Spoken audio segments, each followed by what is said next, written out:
Hello friends, we are live from Mahaparinova Temple, Kushinagar, and you are watching Sharp Media. In this time, we have a American citizenship that's named Terry Buchanan from Los Angeles, America. He had came here in Kushinagar before 2 days ago and just wandering Kushinagar, taking a part in meditational camps and just experience the special powers of Buddha last remains temple, that's Mahaparinova Temple. Let us know, come here and know what is the ambition of Mr. Terry Bucanon, what he felt about Indian people's culture, civilization, and about this pilgrimage place. What about you are feeling about this divine campus? Yes, well, this is one of the 4 major pilgrimage spots that the Buddha himself suggested everyone should go to on his nearing his final last breaths, which I very thoughtfully I regard as happening right there in that temple. That's his last breaths were over there. So he said this place where he passed away, Mahasamadhi, but also where he was born. I've been there. I was just in Lumbini before I came here. I came directly from Lumbini, Nepal to here. Nice. And before that, I was in Varanasi and Bodh Gaya before that. So I have one last place to go, Sarnath, and I will have been to all 4 of the major pilgrimage places. So that's kind of my little mini goal. I wait for my yoga teacher's training to start next month. How you see the Indian tradition of yoga, meditation, and the way to attain truth, attainment of the truthful heart, salvation, divinity, how a human can change their eternal existence and attain the spiritual peace, tremendous peace by their own efforts. What is the thinking about your Indian tradition? Some words, few feelings about what you felt in your life. Yeah, well, there's many traditions, so you have to find which one works best for you, but I like the Buddhist teachings. They're pretty practical. You can be any religion or no religion as far as like his original teachings, and I like the Vipassana meditation that S.N. Goenka taught. I thought he's a really great teacher, and he just breaks it down, keeps it simple, something you can do practically every day. And if you want to be a Hindu, a Christian, a Buddhist, or any other religion, you can still do that and still practice these things that the Buddha taught, the 4 very simple things to help keep the levels of suffering in life that are inevitable, the vicissitudes of life, help deal with all that suffering, and to have a happy life so that everyone can be happy and peaceful and liberated, free from suffering. But it takes time, it takes practice, not easy. In India, there are many paths to attain salvation, to attain the eternal truth. Tremendous peace, meditational states. You've seen many of them. Yes. Which are the way? How many types of the ancient yogic? Well, I just kind of like Raja Yoga, because Raja Yoga, Ashtanga Yoga, 8-limbed yoga, so there's like 8 different steps to achieving nirvana or heaven or liberation, whatever you want to call it. And the good thing about that one is you can just pick whatever you want for meditation. You can pick your own style of meditation. You can do Buddha's meditation or Tibetan style or all these different kinds of meditations. You want to, and you should do exercise, and you can do Shivananda yoga or Patabi Joyce Ashtanga yoga or any other kind of yoga, these various things. I kind of like that. I usually work from a framework within that and try many different types of pranayamas and meditations and self-realizations, all these kind of things. I like Paramahansa Yogananda and Lahiri Mahashaya lineage as well too, the Kriya Yogas. They kind of focus a lot on bridging East and West, the Gita with the Bible, Krishna with Christ, that kind of thing. But finding the unity between all these things, beyond all the external appearances.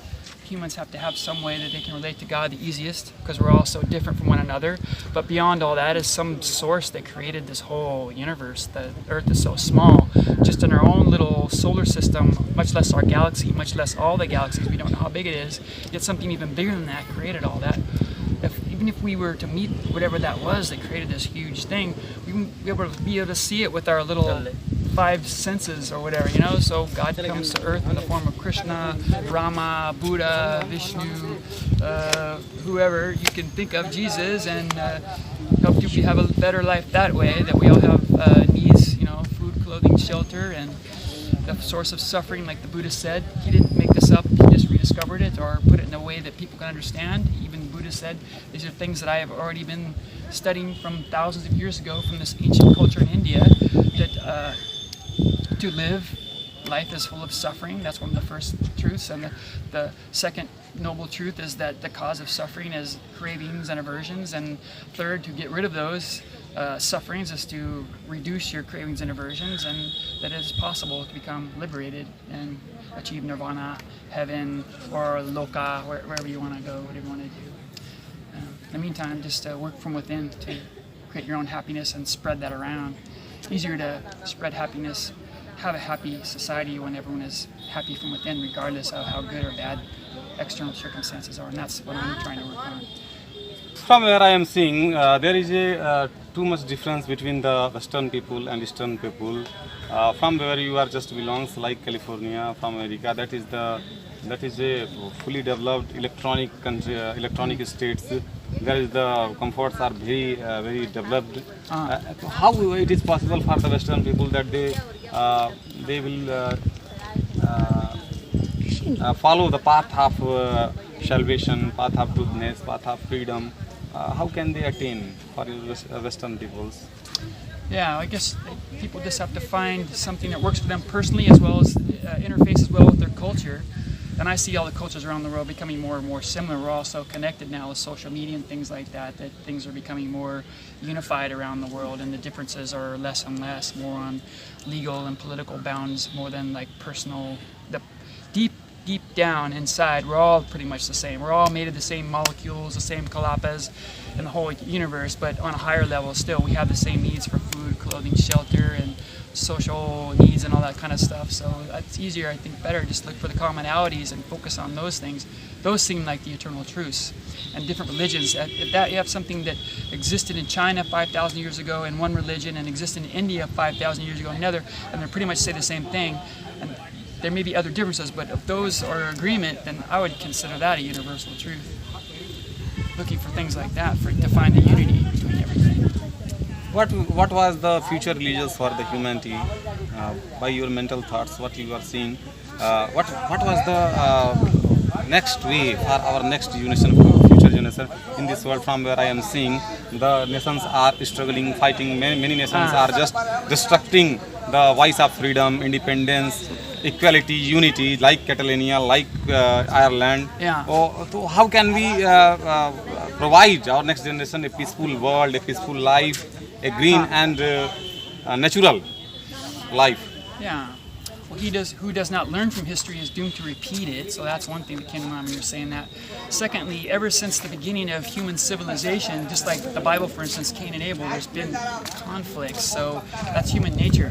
But back a long time ago, or at least up until recently, they were just fighting with sticks and stones. It wasn't that big of a deal to have conflicts. But now we have nuclear bombs and biological warfare and all this other crazy stuff. So the same conflicts have existed in our DNA since the beginning of time. Now we have these huge things that can totally destroy society, so we have to figure out something different to achieve some sort of unity and harmony between people. And I think, like I was telling you earlier, to find it from within rather than finding these groups in itself or sort of. Mr. Terry, in this time where we are standing, the whole world is modern, and our next generation are in very curious stage, because whole world is just blossoming by pornography, temporal comforts. Every man wants their temporal and bodily attainments, not their spiritual attainments. Then how can, what thing we will provide to our next generation? By that way, they will be able to take salvation, the paths of truthness, the paths of tremendous peace. What we will do for our next generation? And in Western culture, in America, in Europe, the peoples like new generations, they are struggling from the thoughts of comforts, not the thoughts of, by the thoughts of universalism, by the thoughts of universal love, by the thoughts of universal gainings, right. Spiritual gainings. What do you say about your next generation, for your next generations? Yeah. Well, I think, hard to put it exactly in words, but the first thing that came to mind when you're talking about that is just sila, morality. We need strong leadership. lead, not by order, but lead by example. Strong influences that are leading good lives, how to model, they have a goal, the generation has something to work towards. Maybe there's no one that they get their inspirations from people that maybe aren't living that kind of life, and that's why they're into pornography and all these other types of comforts that aren't necessarily the best way to live life.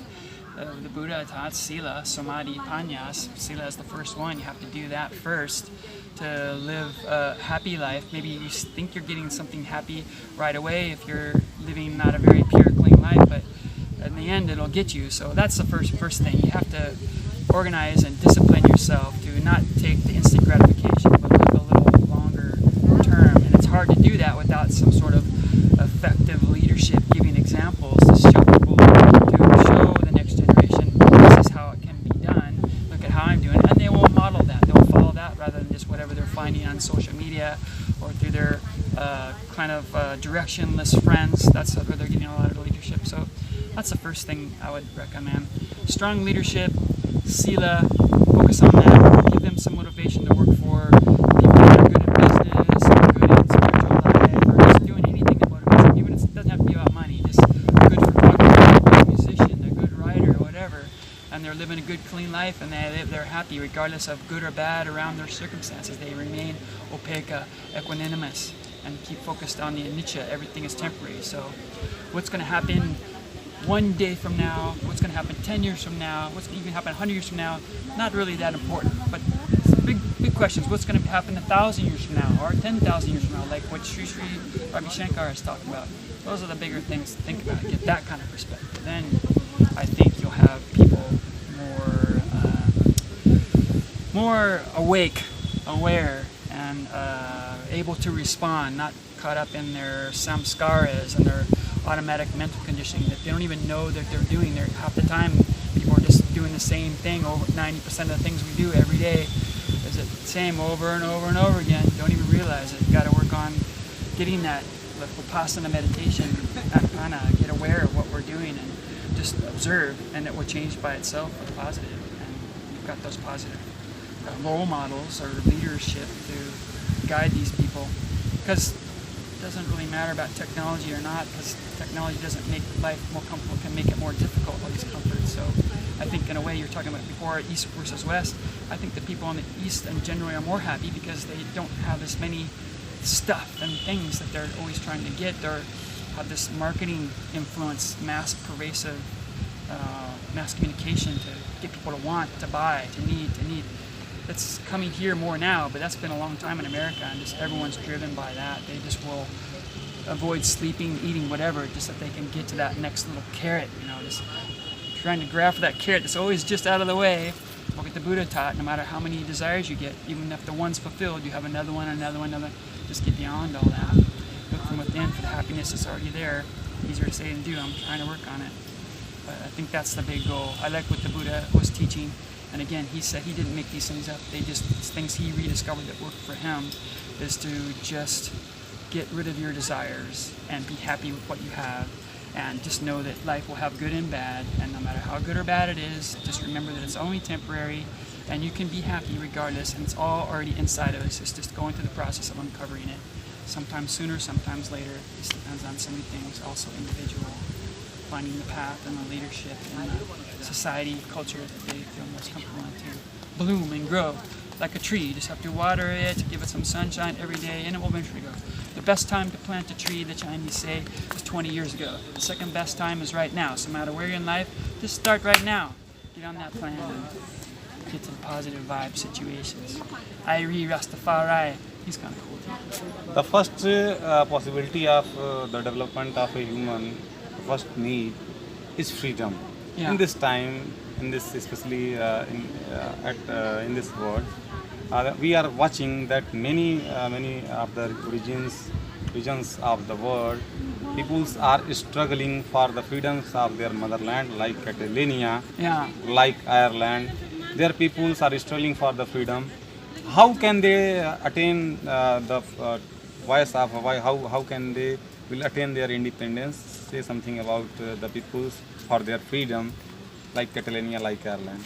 Yeah, it's hard for me to comment on that because I'm not from that region, but I have good friends from Spain, both Catalonia and also Andalusia and other areas. So I like them all, and I love the Spanish culture. I've studied flamenco guitar for a long time. I'm like not advanced, but I'm pretty good intermediate level flamenco player. I can speak Spanish, been speaking all my life.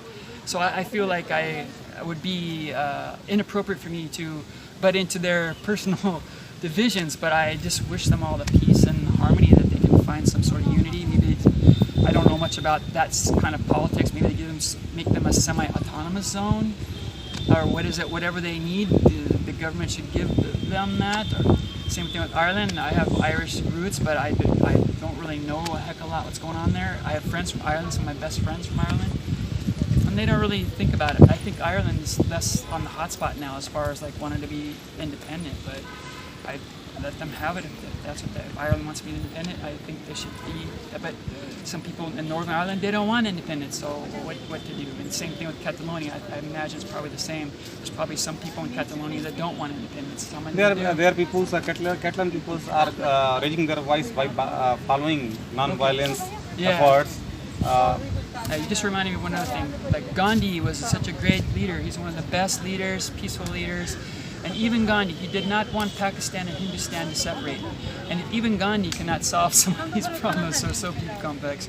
I don't think I have much more to offer than what Gandhi can do, other than just trying to find some universal brotherhood, sisterhood from within, from with Buddhist teachings.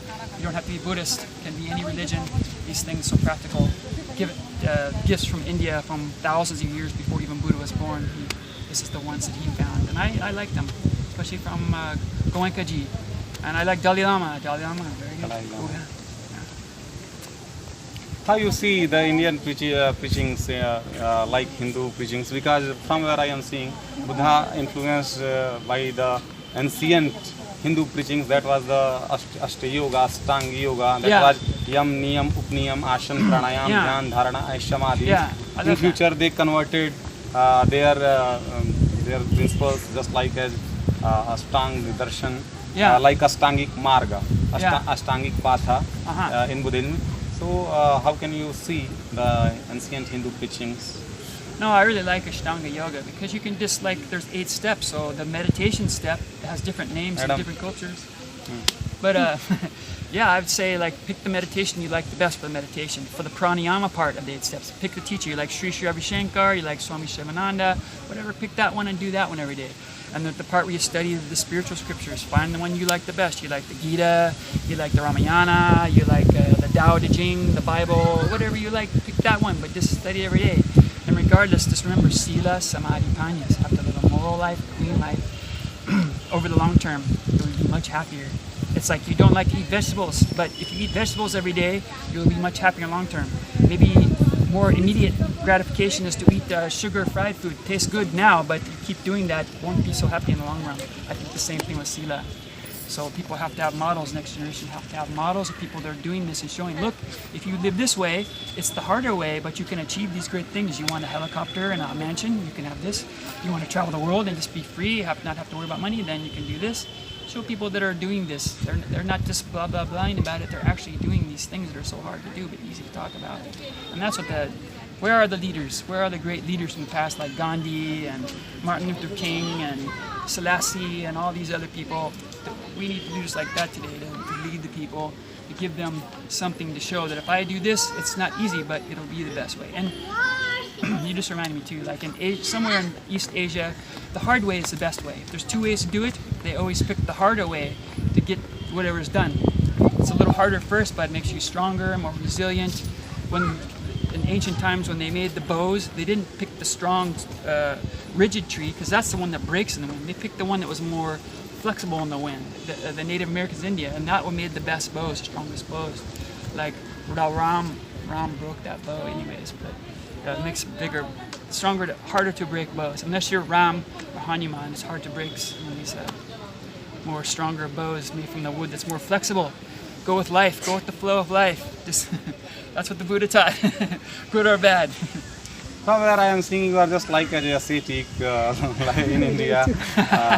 What do you say about from where I am now, that in the time of Swami Vivekananda, who was the disciple of Honorable Sri Ramakrishna Paramahansa, Uh-huh. and perhaps there is a organization which Swami Vivekananda created in their time in Chicago or something, California, International Vedanta Society. Yeah, I think the first center from the Vedanta Society, Ramakrishna Society, they call it in America Ramakrishna Society, was in San Francisco. And I think that was the first church out of India. The first temple, I'm not sure, but Yogananda created like the first taught meditation yoga, like Gurukha school in Los Angeles, where I was born. That's where I was born in, was like really close to his Hollywood temple, very like 20 minutes away. So I've always been interested in his bridging of the East and the West. That's what he came to the West for. So that's really a good leadership and good modeling to look for the universal truths. Like I was mentioning before, if something existed somewhere in one part of the world many thousand years ago, and another part of the world at the same time, and they had no communication with each other, but they're teaching the same things, those are the commonalities to look for universal peace in the world, and unity and harmony. Those are universal truths to focus on, not the differences. And focusing on that kind of thing I had a train of thought, I was kind of forgetting about it, but you focus on these kinds of things, I think that will help, because conflicts in society, just looking from the Christian perspective, the first two humans, Abel and Cain or whatever, they were brothers and they were fighting already. So it's just somewhere in our nature. And that was okay a long time ago, but now that we have nuclear bombs and all this stuff, people still have this same violent as well as peaceful nature. We have to subdue or overcome that nature more than ever, more important, until we find some way to disable nuclear bombs and biological weapons and all this other stuff that could just totally wipe out the planet in one instant, which, like I was mentioning before, it's such a small, tiny speck of dust compared to all the stars in our own galaxy, much less in the whole universe. But here we are, and we're in these bodies, and everything seems so important to us, and it is. How important is it compared to the whole universe? Or what's happening not just 10 years or 100 years, but 1,000 years or 10,000 years from now? That's really what's important, like Sri Ravi Shankar had said in one of his talks. If you will find the next life in human body, then where you want to spend it? Oh, when I was in Varanasi, I was really admiring the Brahmins. You can't be a Brahmin unless you're born a Brahmin. So I would like to be born a Brahmin. I am also a Brahmin. Oh yeah, I want to be a Brahmin. I cannot do it unless I'm born. So. What was the main information about Brahmin peoples? How they are? Because the many of the international media propaganda about many wrong things about the Brahmin culture, civilization. They say that Brahmin always do wrong with the black peoples. I'm sure you'll always find specific examples in every group of good things they did and bad things they did, especially existing for so many thousands of years, such a huge group. You just have to look at the overall positive or focus on the positive. Just what I saw personally, like when I was in Varanasi, I could just instantly tell they were like the cleanest. They stood up straight. They didn't want to beg for money or nothing. Just you could tell that was a Brahmin, even if they were a little kid. You just saw right away. There's other things too. I don't know why it struck me, but another thing you said is like when the Buddha came, there was a lot of problems with Brahmins then, but that was like at that particular moment in time. Maybe there was problems with Brahmins, and just like Jesus was having problems with Jesus was a Jew, and he was having problems with the Jewish priests then, but that doesn't mean Judaism was bad and the priests are bad now. Same thing with the Brahmin priests. Doesn't mean they're bad now. Just at that particular time, they got just to like the Knights of Malta. They were really successful in Jerusalem, helping with the Crusades and stuff like that or whatever. But then when they became famous, like 100 years, 200 years, 300 years later, they got so fat and sloppy. And I think maybe that's what happened in some of these other groups. They just their life became too easy. And so someone like the Buddha and Jesus and all these people needed to come and kind of shake things up and get back to the basics. And I think that's helped put everyone back on their toes. From where I am seeing the Brahmin peoples always adverted the hearts of Universalism, and we have a proud that our past origins, our past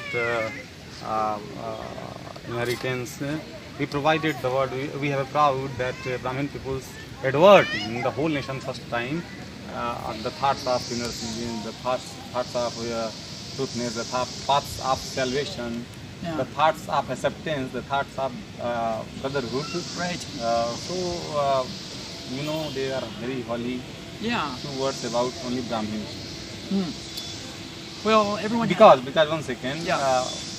I seen that in Germany, Max Muller was a German. Friedrich Wilhelm Max Muller was a German citizenship.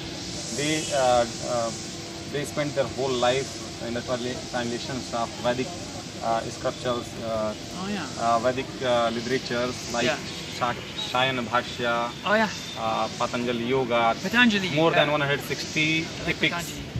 First time in the whole world they translated from Sanskrit to German, then German to English. And they spend their whole life just like as a Brahmin. She always writes their name Moch Muller Bhatta. Moch means salvation. In Indian tradition, Moch is the second name of salvation. Right. Muller is their past and their mainly name. And Bhatta is the title of a Brahmin. Then, how you see the Indian Brahmins, how holy they are? Well, I think like what I was saying earlier, like everyone. And they already situated that if you want to be a citizen of any part of any country of the world, then it is not necessary that you will be a citizen of their mainly nation, or you are a part of that motherland. You can also leave their nation in your feelings, in your hearts, by your spiritual beginnings in your heart, in your soul. Yeah. Different strokes for different folks. Just find the group and the path that resonates with you the most, and that's the best. But for the Brahmins, that makes the most sense to them. It's the easiest and simplest, best way. For other people, Shavites or any other group, that maybe something different is better for them. They don't particularly resonate with Brahmins being the best for them. Find what works for you, as long as you're doing something.